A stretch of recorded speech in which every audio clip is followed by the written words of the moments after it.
अगर आप भी सोलो लेवलिंग के फ़ैन हो तो एक क्वेश्चन ज़रूर दिमाग में आया होगा कि भाई इस सिस्टम ने जिन्वू को ही क्यों चूज़ किया और सिस्टम है क्या और किसने बनाया। तो चलो आज इस सवाल का मैं जवाब ढूंढूंगा। तो इस वीडियो में भर भर के स्पॉयलर्स हैं, तो ये वीडियो आप अपने जोखिम पे ही देखना। तो कहानी रिवॉल्व करती है हमारी एक बंदे के अराउंड जो कि है एब्सोल्यूट बीइंग, जिसे कि आपने देखा ही होगा। और सिंपल वर्ड्स में अगर मैं कहूँ तो ये इस पूरे यूनिवर्स का गॉड है। तो इस कहानी में दो और ग्रुप्स आते हैं जिन्हें हम जानते हैं रूलर्स और मोनार्क्स के नाम से। तो रूलर्स और मोनार्क्स का 36 का आंकड़ा चलता है। दोनों ग्रुप एक दूसरे का सर फोड़ने में लगे रहते हैं हर वक्त। तो जो ये वॉर है पूरी, वो एब्सोल्यूट बीइंग जो नामक एंटिटी है वो कंट्रोल करता है। और जितने भी रूलर्स हैं वो सारे उसके चेस पीस हैं। तो जितने भी रूलर्स हैं वो सोचते हैं कि अगर एब्सोल्यूट बीइंग हमारी हेल्प कर दे तो हम तो ये जीत जाएंगे वॉर और लड़ाई कभी होगी नहीं आगे चल के।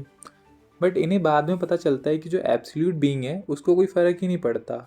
उसे तो बस लड़ाई देखनी और उसको इसी में मज़ा आता है। तो रूलर्स सोचते हैं कि यार हम क्यों लड़ रहे हैं दूसरों के लिए, हम क्यों मर रहे हैं। तो वो सब क्या करते हैं, मिल के एब्सोल्यूट बीइंग के खिलाफ बगावत शुरू कर देते हैं। बट एक जो स्ट्रॉन्गेस्ट रूलर होता है जिसका नाम होता है एशबॉर्न, उसकी जो लॉयल्टी होती है वो पूरी मैक्स लेवल पे होती है। तो बंदा क्या करता है कि अपने बॉस के साथ खड़ा होता है कि नहीं, मैं अपने बॉस का साथ दूंगा। तो बट मेजॉरिटी की वजह से जितने भी बंदे हैं वो सारे उस पर क्लच कर देते हैं और जो एशबॉर्न है वो हार जाता है। तो जब वो मरने वाला होता है तो मरने से पहले क्या होता है, उसके अंदर एक चीट कोड एक्टिवेट हो जाता है। तो उसके अंदर जो एक हिडन मॉन्स्ट्रस पावर छुपी होती है जो कि जो एब्सोल्यूट नामक बंदा था उसने डाली होती है। तो जब ये पावर अनलॉक हुई तो जो एशबॉर्न है वो बना हमारा शैडो मोनार्क। उसके अंदर एक नया रेज आया और जो बंदा है बैटल फील्ड पे वापस लौट गया। पर जो प्रॉब्लम ये थी कि जब तक वो एब्सोल्यूट बीइंग के पास वापस गया तब तक तो जितने रूलर्स थे सबने ऐश बीइंग को ही उड़ा दिया। मतलब गेम का पूरा सीन ही पलट गया। तो ऐशबॉर्न ने सोचा कि यार रूलर्स को मैं अब छोड़ूंगा नहीं। तो उसने क्या किया कि मोनार्क्स के साथ टीम अप कर लिया। भाई साहब जब ऐशबॉर्न ने अपनी नई पावर दिखाई तो जितने भी मोनार्क्स थे वो खुद भी डर गए। दो मोनार्क्स ने क्या किया, फिर इसके खिलाफ रेबेलियन छेड़ दिया। पर ऐशबॉर्न ने उन दोनों को इतना गंदा मारा, एक तो भाग गया फील्ड छोड़ के और दूसरे तो वहीं मर गया। पर लड़ाई में ये खुद भी बहुत वीक हो गया। तो ये क्या होता है कि फिर रेस्ट लेने चले जाता है डायमेंशनल रिफ्ट में। इसमें रिवेंज तो था ही कि मेरे को रिवेंज लेना है। तो फिर जब ये वापस आया तो जो स्ट्रॉन्गेस्ट मोनार्क है जिसका नाम होता है एंटारिस, उसने इसको एक्सेप्ट कर लिया।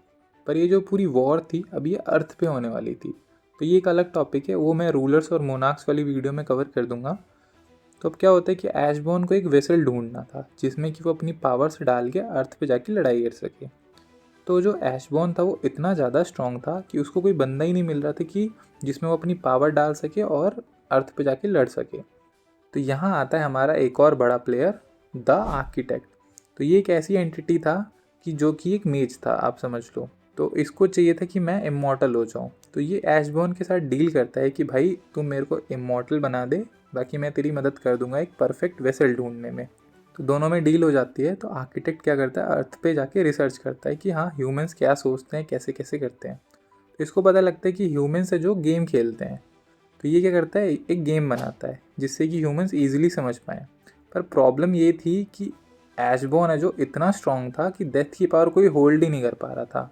फिर हमारी कहानी में एक बंदा आता है कि जो सिस्टम के रूल्स ही तोड़ने लग जाता है, जिसका नाम होता है संग जिन वू। तो ये बंदा सबसे वीकेस्ट हंटर होते हुए भी रोज़ मौत का सामना करता था, फिर भी बच जाता था। मतलब आप ऐसा समझो कि जिन चीज़ों से लोग डरते हैं उसके लिए ये रोज़ का रूटीन था। तो आपको समझ में आ रहा होगा जिन्वू के अंदर वो शेयर डिटर्मिनेशन और अडेप्टेबिलिटी थी जो कि किसी और में नहीं थी। तो ऐशबॉर्न के लिए बहुत ही अच्छी परफेक्ट अपॉर्चुनिटी थी कि वो सिस्टम के थ्रू जिन्वू को सीक्रेटली ट्रेन कर सके अपनी पावर्स के लिए। बट बोनस पॉइंट ये होता है कि ऐशबॉर्न उसके साथ जो भी टाइम स्पेंड करता है उसमें उसको भी बहुत मज़ा आने लग जाता है। जिन जिन लोगों ने जिन्वू को अंडर एस्टिमेट किया था, ऐशबॉर्न को समझ आया कि ये लड़का जो है बहुत अलग लेवल पे है। तो ये जो आर्किटेक्ट होता है उसको जिन्वू पसंद नहीं आता। वो बोलता है कि यार वीकेस्ट हंटर क्यों चूज़ कर रहे हो आप, स्ट्रॉन्गेस्ट हंटर चूज़ करते हैं हम लोग। बट जो ऐशबॉर्न है वो सीधा सीधा बोल देता है कि नहीं, मुझे यही बंदा चाहिए। तो आर्किटेक्ट भी मान जाता है। बट ऐशबॉर्न क्या करता है, आर्किटेक्ट को ही धोखा दे देता है और जिन्वू को शैडो मोनार्क बना देता है। और बाकी तो हिस्ट्री है। जिन्वू फिर हमारा बन जाता है नया किंग ऑफ डेड। बाद में जाके जिन्वू आर्किटेक्ट को भी हरा देता है और आर्किटेक्ट इमॉर्टल होने से बेचारा रह गया। तो गाइज़ ये थी जिन्वू की कहानी और कैसे ऐशबॉर्न ने उसको चूज़ किया।